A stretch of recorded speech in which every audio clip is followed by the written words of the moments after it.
What's going on, everybody? This is dkdynamite for some breaking news here for you guys today in regards to a paid battle pass for the upcoming Squid Game crossover. Definitely stay tuned. But before we jump into that, I just want to thank you guys yet again for the support on today's live stream. It was a ton of fun getting some open lobbies going, and we were awaiting what I thought was going to be a blog post for this crossover, considering we're an exact week away from the beginning of this update. Usually we end up getting a blog about 6 to 7 days, maybe even a bit less, before some new content is meant to release in Call of Duty, but we didn't end up getting that today. Shockingly, we got a gameplay trailer for this event on Christmas Day, so I'm like, hey, maybe we'll end up getting some additional marketing by the end of the week, but it doesn't look like that's going to be the case at the time of recording this video. Maybe Monday or at any point next week, we'll end up getting more context about what content is actually featured with the January 3rd update, but with that being said, just to remind you, Double XP is going to be live as well as Double Weapon XP until January the 3rd, once the Squid Game content does officially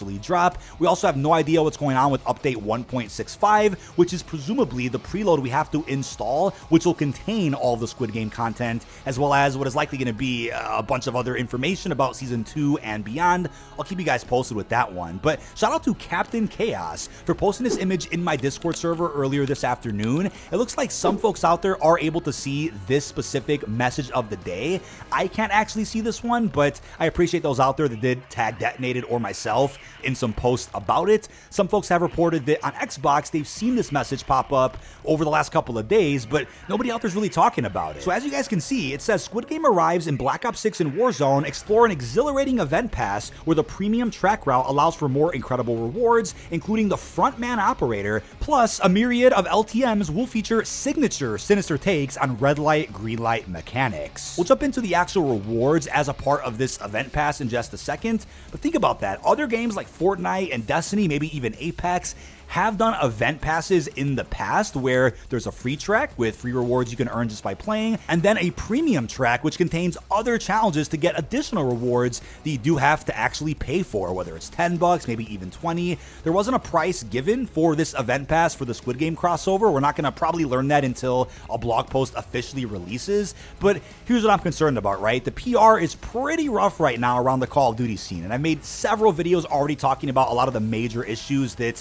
are surrounding Black Ops 6 and Warzone. You guys know I cover everything here on the channel, so that's of course why I'm making a video about this event pass as well, but I get it. People are waiting for updates on Ricochet, the anti-cheat, and a number of other issues that I believe were already addressed on the Trello board, and it looks like a fix for a lot of the issues people are having is probably bundled with update 1.65, which already got found in the PlayStation database. But you have to remember as well, you don't have to agree with what this event pass is going to offer, how much it costs.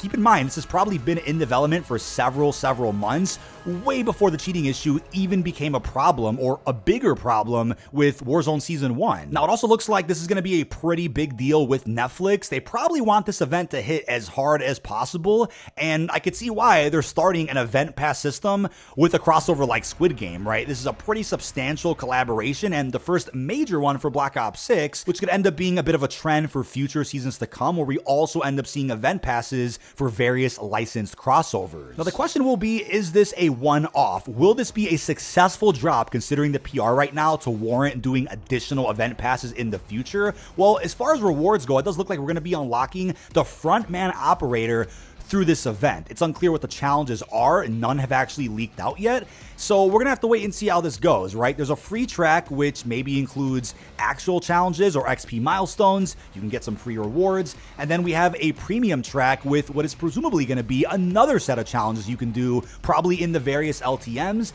but at least the frontman operator is a reward for whatever this event is. Here's the thing too, right? You don't have to agree with this existing, but if you folks out there wanted to buy the frontman operator through a bundle that, let's say, would end up costing 2,400 COD points, how about spending 10 for an event pass and you can get them that way, which could arguably be cheaper than what a bundle would have cost. But if the event pass does cost 20 bucks, then that's also going to make people pretty pissed off. I mean, if you look at the pricing in general, if you make it cost 10 bucks, that's the same price as a regular season's battle pass. Will it have 100 tiers of content? Absolutely not. We highly doubt that. But then if you make it cost 20 because there's operator skins featured in the pass, then you're also going to have folks probably pissed off because people already don't like the 2400 COD point or 2800 COD point prices for various bundles that exist. So this is going to be really controversial regardless, and I'm curious to see how they'll end up releasing this. But I think having an event pass in Call of Duty, especially considering it's a premium game, excluding if you're just playing Warzone, which is free to play, I think it's time to start seeing COD points be rewards for doing various challenges so that you can choose to either then spend those COD points on what could be rewards that cost actual COD points, or maybe you could just save them and stockpile those points for future bundles, future battle passes. It's also funny that old Cold War bundles often featured various challenges to get variant operator skins and even some COD point bonuses, so let's hopefully bring that back in. Since we're going to be seeing a new form of microtransaction, let's also see a new method that we can actually earn COD points from. I mean, we see it all the time in Fortnite with V-Bucks. You can earn V-Bucks through a number of different ways. It'd be also fairly interesting to see if Battle Pass XP tokens can also be used towards progression of this new event pass. I doubt that's going to be the case, but I think it would be a cool use of our Battle Pass tokens if you can use them for at least the free track, and maybe the premium track would have to just be something exclusively that you buy. But I know folks out there don't even want to think about another form of microtransaction when they're already upset with the current state of the game. Luckily, like I've said though, apart from a few other issues which I think are going to be fixed within the next week or two, it looks like a lot of the cheating is really just in ranked play for multiplayer in Warzone, and that's from my experience playing hours and hours every day on stream, as you guys probably were tuning into. Now, is the timing for this pretty rough? Absolutely. Is this going to sell well? I think only time will tell. Squid Game's a pretty popular IP right now, and I think the second season is off to an explosive start thus far. But as far as Call of Duty, it's interesting because people have made the argument Fortnite's free, kind of makes sense to see passes like that, whereas Call of Duty is not unless you're just playing Warzone. So does this system belong in Call of Duty? That's going to be a big debate and will likely spark a lot of controversy over the next week and a half. Now, here's the thing. I made a whole video just a couple of days ago talking about a big event problem that we've had with Black Ops 6. I think the events have been off to a very rough start and have probably represented the weakest link or the weakest parts of post-launch support for this game, but there's hope. I think events could significantly improve within 2025, but this will be the first event to kick off the new year and to also close out Season 1. This is going to be a pretty scary drop as far as community reception goes. Now, like I've also mentioned with my previous event videos, I think it was also cool to hear that we're going to be getting more bang for our buck with additional Blackcell content through upcoming events. The problem is the way that was executed. It looked like they were pulling rewards that would have been in the Season 1 Battle Pass and just locking them behind upcoming events, so it kind of gave us the impression or the illusion that we were getting more Blackcell content when it didn't seem like we actually were. So I wonder if there'll be a case where inside the Squid Game event there'll be Blackcell variants of the guards or Blackcell content altogether, which hopefully wasn't supposed to originally be in the Season 1 Battle Pass, but again, as of now, that is unknown. Now, what I've always said about crossovers in Call of Duty is that if there's actual LTMs and free challenges and cool cosmetic rewards you can earn, then it feels like an actual update. But if it's just bundles, it's really not going to hit all that hard with, I think, a lot of the community, and it won't feel like a proper crossover update. Well, we know from the gameplay trailer, we're getting quite a bit across MP, Warzone, and Zombies that should be free to jump into without having to buy the event pass. Obviously, you got to own BO6 to play MP and Zombies. You guys know that already. So to look at things from the bright side, even if you're really upset about this event pass system that's getting introduced here with Season 1,